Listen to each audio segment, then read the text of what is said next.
Oh, first bite, kain po tayo. Para sa inyo to.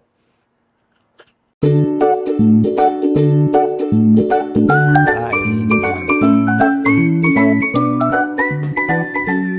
Sarap ng feeling. Ano ito? Hello mga kapapa, kumusta kayo? Happy Monday. Ayan, so araw na naman ng mga pasukan ng mga Junakes nyo. At ngayong araw ay magluluto na naman tayo ng ulam. So ang gusto kong ulamin ngayon is manok. Lalagyan ko siya ng talong at alamang.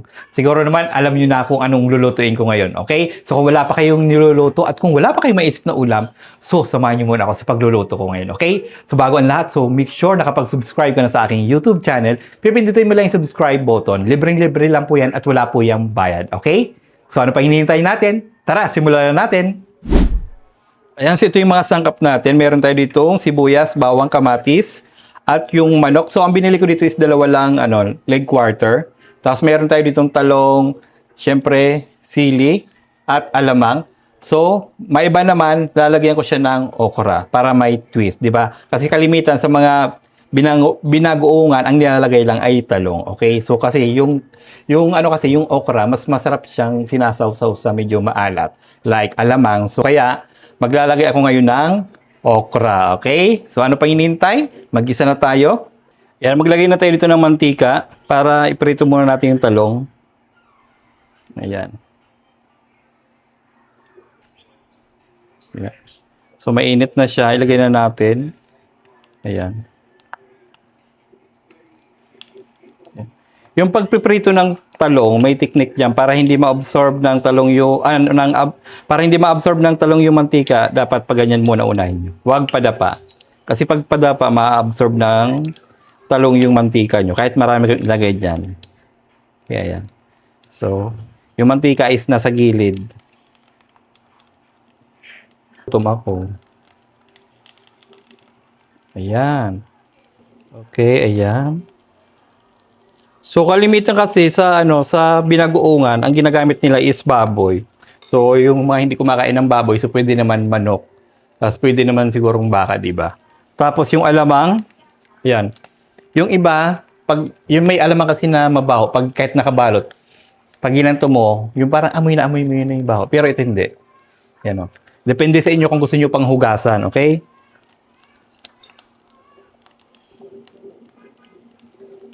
Ayan. Antayin lang natin maluto yung talong bago tayo magsimula sa paggisa. Ay, iaano muna natin yung manok. Tag ito? Parang ipapan-fry muna natin yung manok. Magkaroon lang siya ng kaunting twist na parang prito. Ayan. Parang half cook lang ba? Ayan. So, baliktarin natin yung talong. Ayan.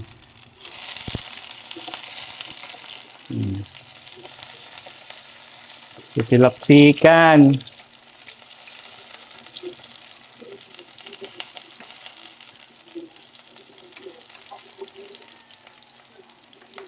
O, diba?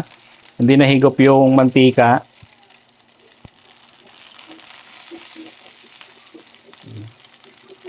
Masakit lang sa kamay, gawa ng titilapsikan. So, may nakalimutan pala ako.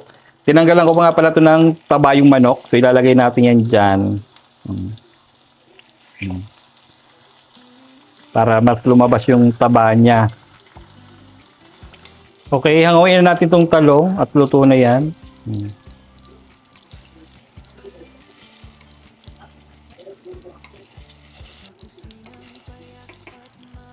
Okay. So, maglalagay tayo dito ng kaunting bawang lang. Yan, kaunti lang. Pang saute lang. Tapos, ilalagay na natin itong chicken.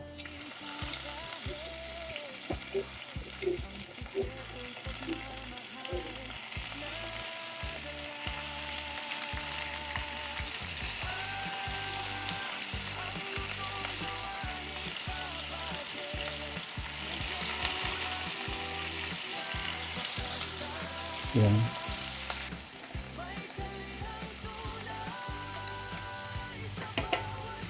Lagay lang ako dito ng konting magic sarap. Para may flavor lang siya.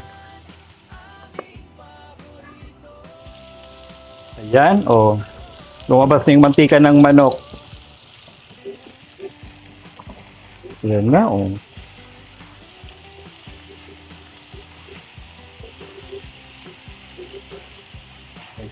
Hanguin na natin siya at magigisa na tayo.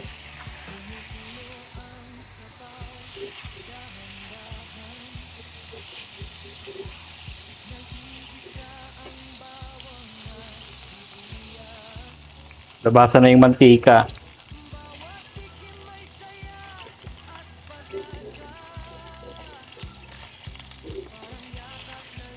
Yan.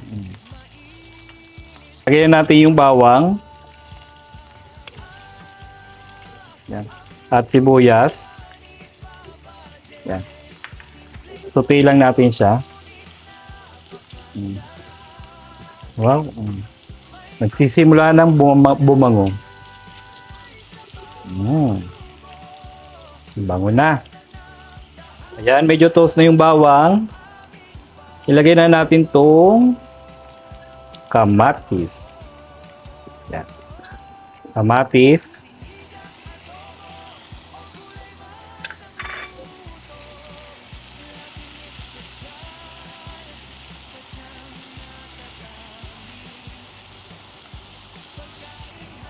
Ang bango na. Nakakagutom na siya. Magtilapsikan ka dito ng mantika. Matitilapsikan ka. Matitilapsikan. Yan, ilagay ko na itong alamang. Alamang, maliliit na hipon. Yan, ilagay na natin siya.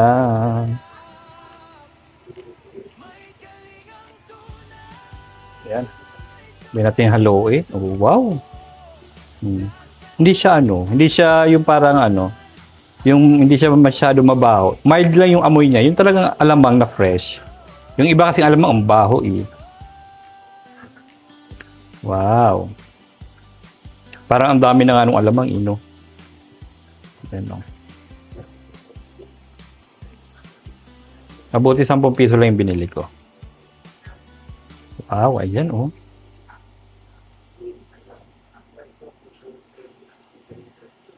Yan.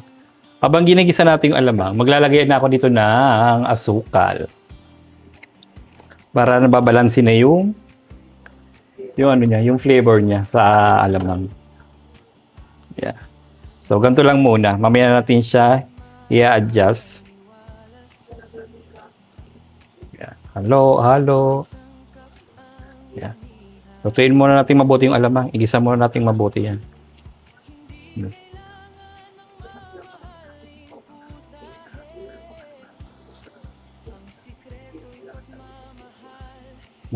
Bango ah. Mag-add ako dito ng kaunti lang kaunting suka lang. Ayan, kaunti lang. Haluin na natin siya. Ayan oh. Bango. Ayan. Luto na yung kamatis natin.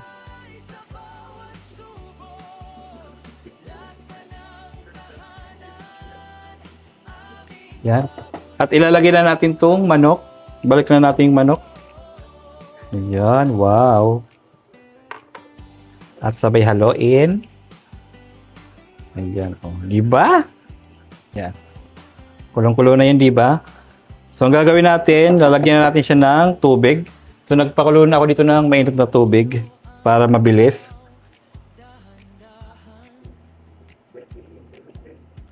Ayan.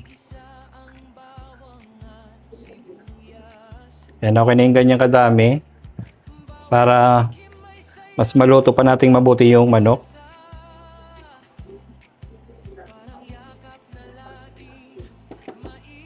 Cover natin para tuloy yung maluto na yung manok. Ayan.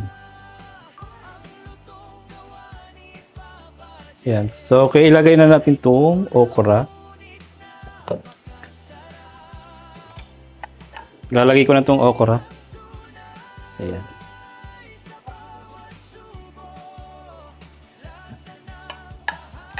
Dito muna natin sa side. Ayan. Ayan. Arrange lang natin para maganda yung Ayan. Okay. Yung okra. Tapos itong siling green. Ilagay na rin natin. Yan, kalat natin yung siling green. Yan. Palagay tayo ng paminta.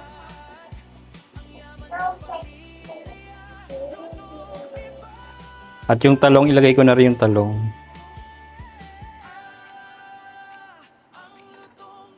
Ang bango. Nangangamoy paminta na.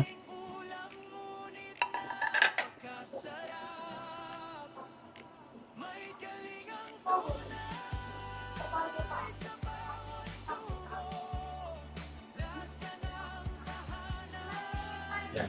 Lutuin muna natin yung okra. Pag luto ng okra, okay na yan. Cover muna natin para maluto yung okra. Ayan na. Wow, ang bango na niya. Wow. Wow, wow, wee. Wow. Haluin na natin, oh. Oh my God. Ayan, oh. Tapos yung lapot ng, ng okra, sumama na. Sarap nito. Nice. Tikiman muna tayo. Tikiman kung anong kulang. Kung may i-adjust ba tayo. Ayan, tikiman na. Anong kulang o may i-adjust pa ba?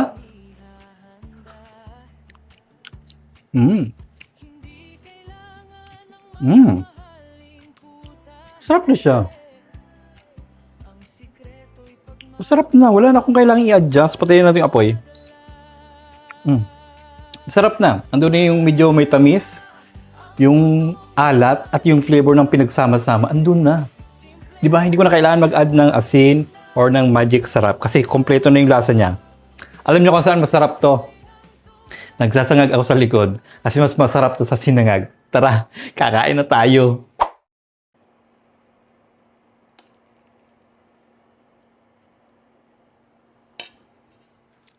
Kakain na! Ayun o, ayun. Yan yung sinangag ko. Nagsangag ako. Yan, kaya lahat mainit. Mainit yung ulam, mainit yung sinangag. Kasi kakaluto lang din ng sinangag. Yan. Magkakamay ako kasi mas gusto kong kumain ng nagkakamay. Pag andito ako sa bahay. Yan o. Ayan. O, tingnan nyo naman o. Yan. Kasi yung gantong inalamangan, hindi siya bagay sa bagong saing, at saka mainit, ganyan. Mas bagay, yung mga bago kasing lutong ulam, mas masarap sa bahaw, di ba? Napapansin niyo ba yon? Mas masarap siya sa mga bahaw. Unless nila kung malamig yung ulam mo, tapos bagong saing, yun, pwede yon. Tapos ito ay bagay na bagay ito sa sinangag. Maparami yung kain nyo dito. Tikiman muna tayo at meron pa ako doon sinangag. mamaya ako kakain ng maayos pag nasa sala na ako. Kasi mas gusto kong kumain na may pinapanood ako. Ayan na. First bite, mainit. Diyos ko, dahi. Biyakin muna natin tong okra at yung init ng okra, nasa loob to. Mamaya, baka mag-wrap tayo dito, sobrang init. Ayan. Okra muna. First bite, kain po tayo. Para sa inyo to. Ang init nyo.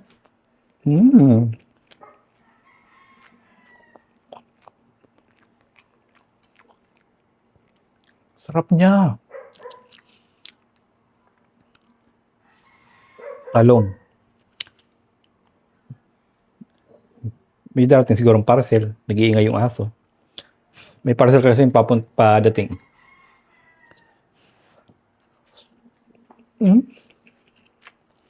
Sarap, promise. Itry nyo magluto ng binagoonga, tapos i-partner nyo sa sinangag. Panalo.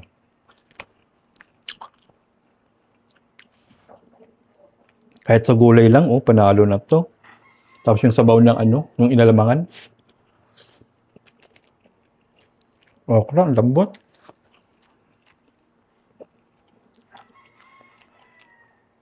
Kaya ako nilagyan ng okra, kasi yung okra na kita ko sa tindahan, sobrang fresh. Yung parang kaka-harvest pa lang. Saka mga bata pa, yung maliliit pa. So kaya naisipan kong, pwede itong lagyan ng okra. Init. Yung balat ng manok ko, yung taba. Saka yung balat.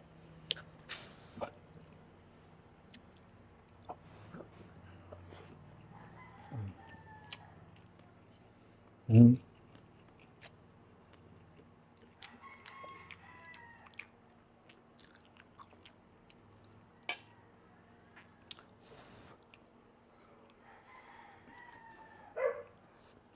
Mm. So, promise. Mm.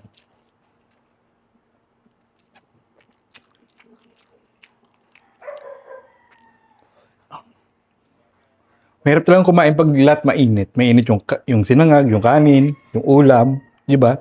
Hindi tuloy-tuloy.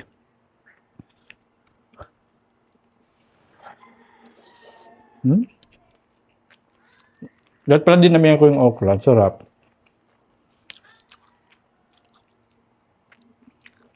Nang pagbili ko kayo ng okra, sabi ng tindera dun, magkano sa okra? Sabi niya, 500. Sabi ko, ha? 500? Sabi nung may-ari, sabi hindi, 5-10. Napasobra ng zero yung tindera.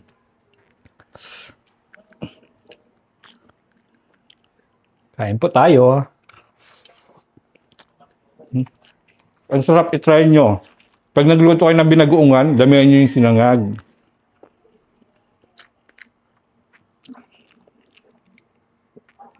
Paniguradong gaganahan yung mga yung anak mo, yung asawa mo. Baka maubos agad yung ulam nyo.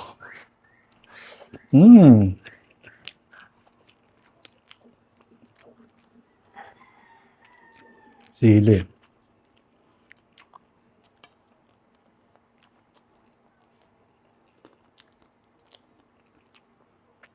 Ubos agad yung sinangag ko. Okay. Ang sarap. Kakain pa ako, lilipat na ako sa sala.